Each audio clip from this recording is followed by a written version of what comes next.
Hello, lovies. I know it has been forever and a day since we have been together in the tea room, but I have returned to you. Oh, goodness gracious. It has been a while.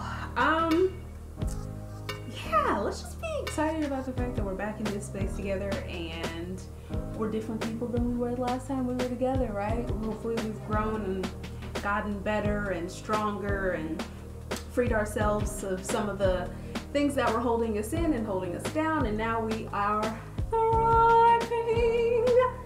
Had new hairstyles, different nail polishes, all kinds of jazz in that time. So nice to meet you again. Hey girl, hey. Okay, so today, the tea of the show.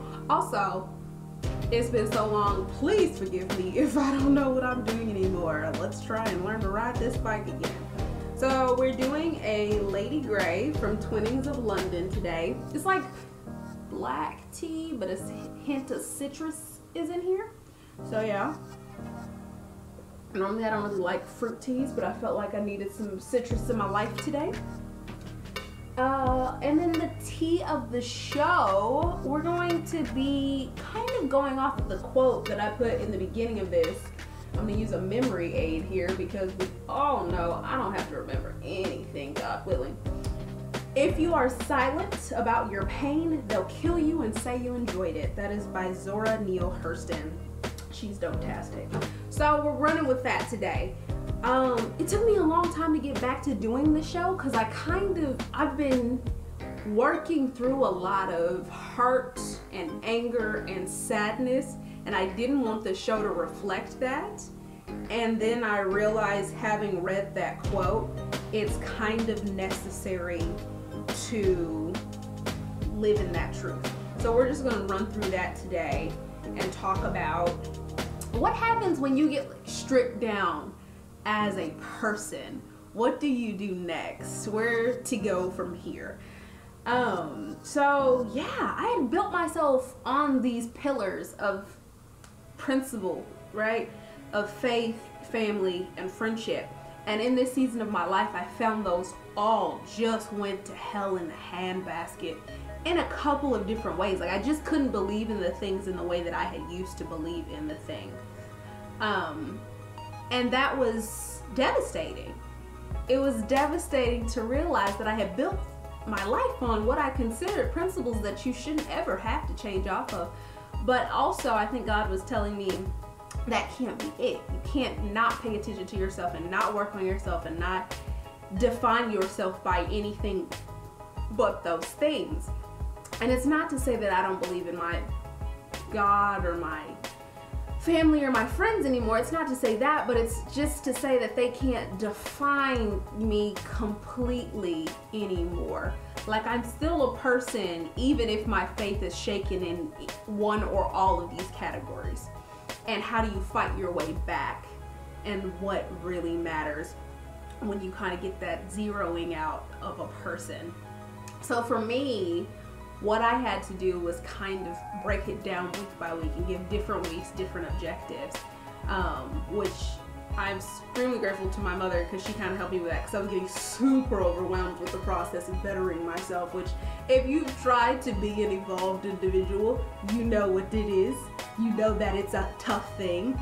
But yeah, just giving a different week a different thing. So like, I had one week where it was all about spirituality, it was all about religion, it was reading the Bible, listening to sermons, it was meditating like nobody's business. It just was about getting spiritually connected to a higher being, but not just that, to myself, right? So when I meditate, first I put my hands kind of down to hear what I need to say to myself, and then I put them up to hear what the Lord and the Spirit of the universe are trying to say to me.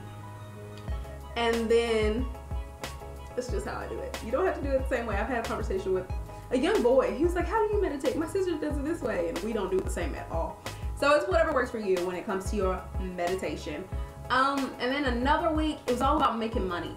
It was just about trying to get myself out into the world and trying to be financially about that motherfucking life, right? So finding new jobs and finding new ways to make money and just getting out there and kind of giving yourself that productivity and that usefulness, and making sure that you know that you can contribute to yourself, to your life, and to society.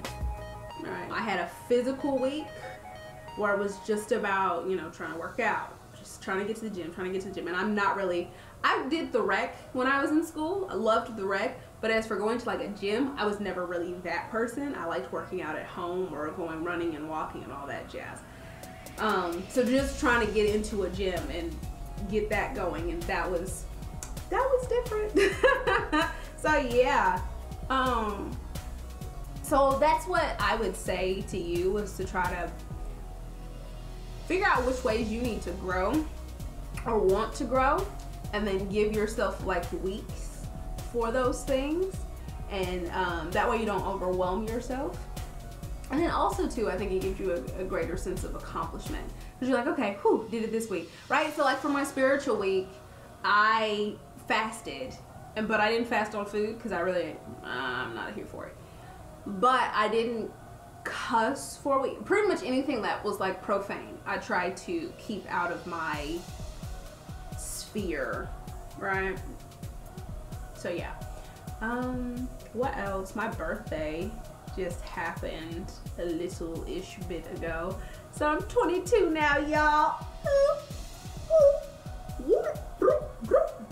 I don't even know what those sound effects were, but those are 22-year-old sound effects, so thanks and get them.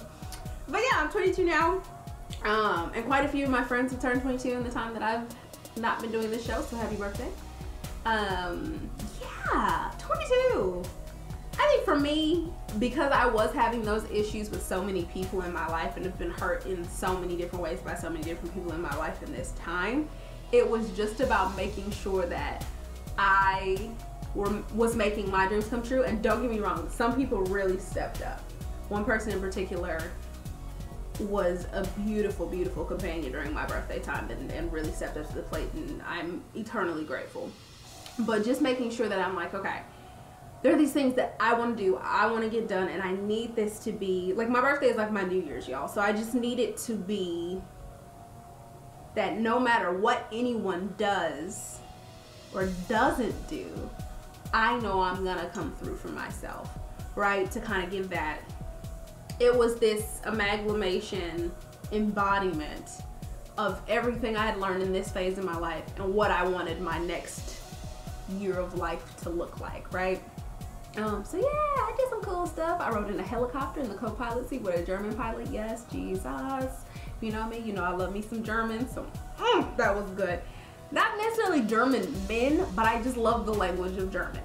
And I got this dope ass rooftop pool where I took tons of downtown Dallas pictures, and I just had a good time. I got my palm read.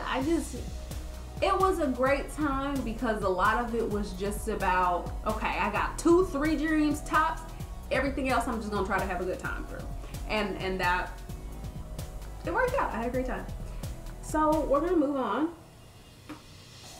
to the next part of the show, which I believe is the steepest, which is my minute rant, starting now. Okay, so this generation is hot ass trash when it comes to calling people back, and you should be a motherfucking ashamed of yourself, okay? I understand another generation because they be like, oh man, I had to dial my rotary phone, or I had to call the operator and the operator didn't really know what your first last name. I understand those of a different time having a hard time calling people back, but y'all motherfuckers, at the very least, you could text and be like, hey, got your call, sorry, a little busy right now. Or if you don't want me in your life, just say, hey, I don't want you in my life. Or I'm taking some space for me right now. I'll let you know when I'm no longer doing that. Let's all be better, guys. Let's get it together. There's no reason for us to be this way. It's really not. It's rude. It's unnecessary.